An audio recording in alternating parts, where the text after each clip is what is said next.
Well, I thought it's coming to the end of March now, so it's time to get a bit of stuff sowed. I'm going to sow my peas today in these gutters. I find it's a lot easier to sow them in gutters and then just slide the whole thing out into the row.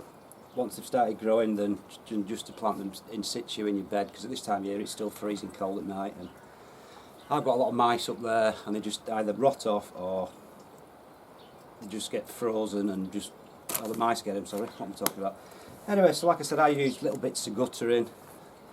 I did it once in a full length piece of gutter, about 10 foot long, but it was a real pain up the backside to slide out, so I just decided to cut it into little 3 foot sections now to make it a lot easier, and then you can just slide half of it out at a time. So it couldn't be easier. I like doing it this way. Just it seems to take all the guesswork out of whether they'll germinate or not. So like I said, couldn't be easier. All I do is use some normal compost, nothing fancy. Just fill your little gutter up to within about 1 inch of the top.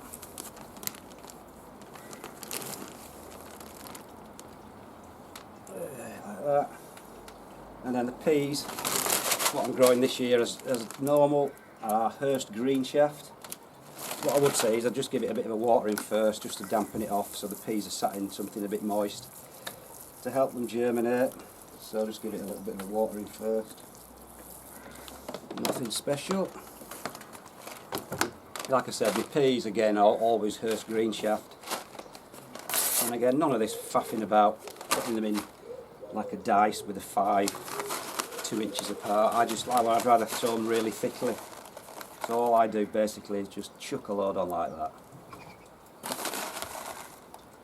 Absolutely, a lot thicker than most people, but you just get a lot more plants and a lot more peas to you, per foot really. Couldn't be easier. That's it. And then simply just give it a good old topping off with a bit more compost right to the top. Some people say should have drilled some holes in the bottom to let the water out when you water them, and I'd say definitely not, because if you put any drainage holes in, then the roots will end up growing through them, and then when you come to slide your plants out, you'll probably snap all your roots off, which won't do the best service. So that's it. All I'll do with these now is put them in the greenhouse. Again, just give it a little bit of a watering in. I would have done them in the polytunnel, but I'm not going to be up there for a week, and we've had such wonderful weather. Everything's going to start drying out, so at least with my greenhouse being close by, I can just give them a quick watering if they need it, if they start to dry out.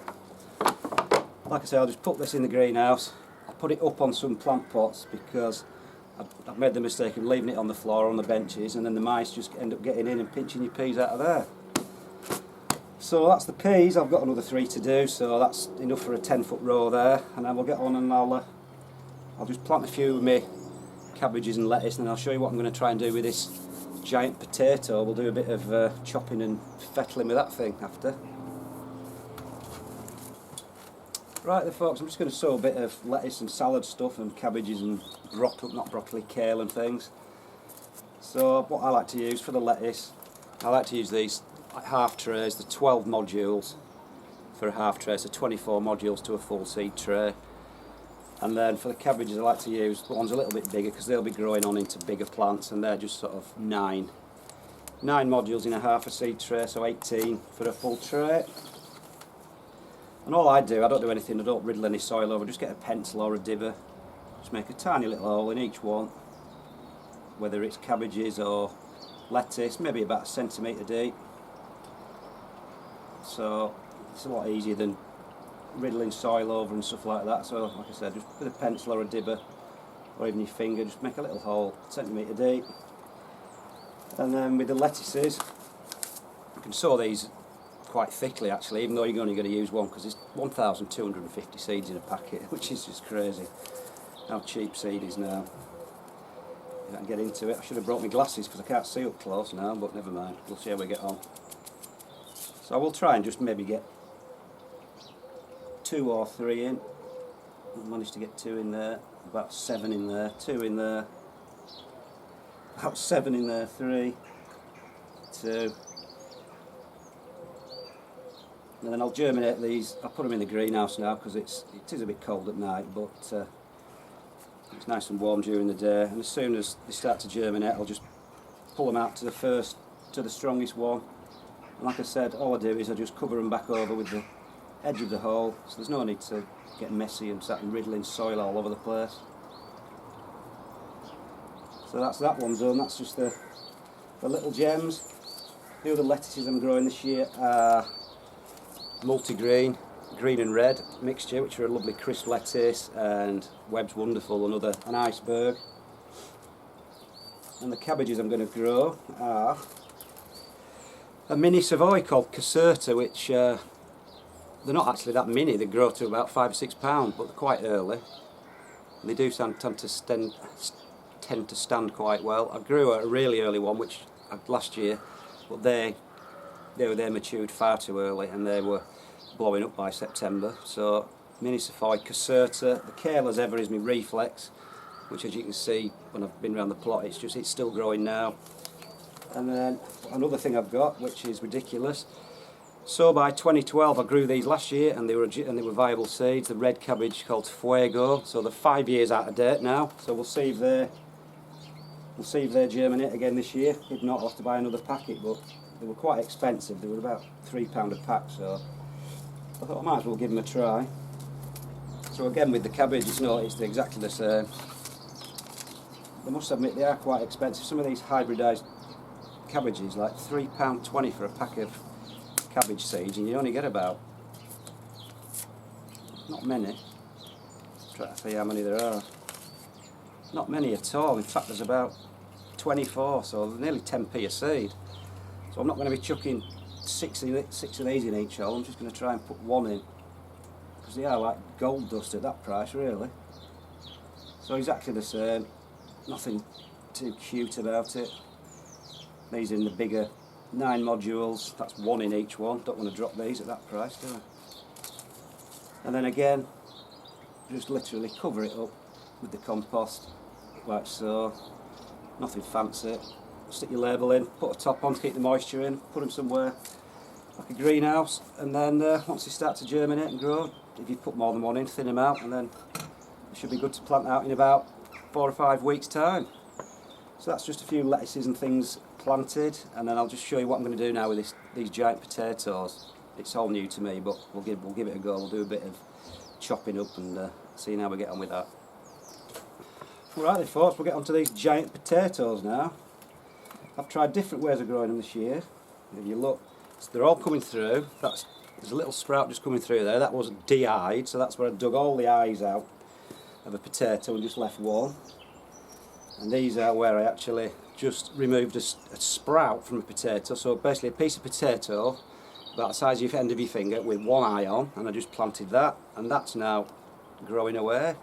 So what it's getting its energy from, I do not know, but it's growing away. And another one I did, it's just coming through, is actually cut the potato up into about 8 little pieces and left another little piece with an eye on. And again, that's coming through. And then the other way, which I believe some of them people do it, is to just put a potato in a pot like that, just sit it sort of half in, half out, and then all the eyes will start sprouting. So what I'm going to do with this now is try and just remove each single sprout, because if you look at that, how much roots already started. So what I want to be getting now is, you can be as brutal as you like, that's these 2 shoots here are coming from one eye. So what I want to do, just try and find out where they emerge, where they're actually coming from on the potato. Bear with, it's all new to me too. And the roots obviously are all growing well. So I'll get my knife, found out where they're coming from, and I'm just going to slice that part of the potato off and hopefully keep the roots intact. So as you see, I'll take that bit off. So now we've got the little bit of potato that they were growing from with the 2 shoots, but they're all coming from one eye. Plenty of roots. I'm just going to repot that in a bigger pot and let them grow on. Now the reason why I'm growing them just one eye in a pot is because I just want as few potatoes growing as possible. from one plant, then hopefully you just get absolutely giant ones, you see. So like I said, nothing's fancy. They're tough as old boots, potatoes. And then just repot this. I'll probably repot this again into about a 6-inch pot, and then by all accounts, what you do then is, once you've got decent sized leaves, you can take the whole potato out of the plant, the whole plant out of the pot, sorry, and if there are any little immature potatoes growing, you can remove as many as you dare and just leave maybe 1 or 2. So then hopefully just that 1 or 2 potatoes will take all the energy from the plant and you will grow a massive potato. That's the theory anyway. So like I say, it couldn't be easier. I've tried different ways and they all seem to have worked. And we've still got another one growing there. If I like, I could just plant that again, let that grow on a little bit and then do the eyes, but I think I've got plenty to go at. I've got about 10 growing, so just something different this year, another giant veg just to try, just out of curiosity. But that's apparently the way you do it. Just repot a sprouted chip from your potato, or just dig out all the eyes and leave one, or you can just chop your potato up into little bits and leave 1 eye on a piece of potato. And they all seem to have worked because they've all got sprouts on. So we'll see how we get on later in the year with these spuds. See if we can get a giant one.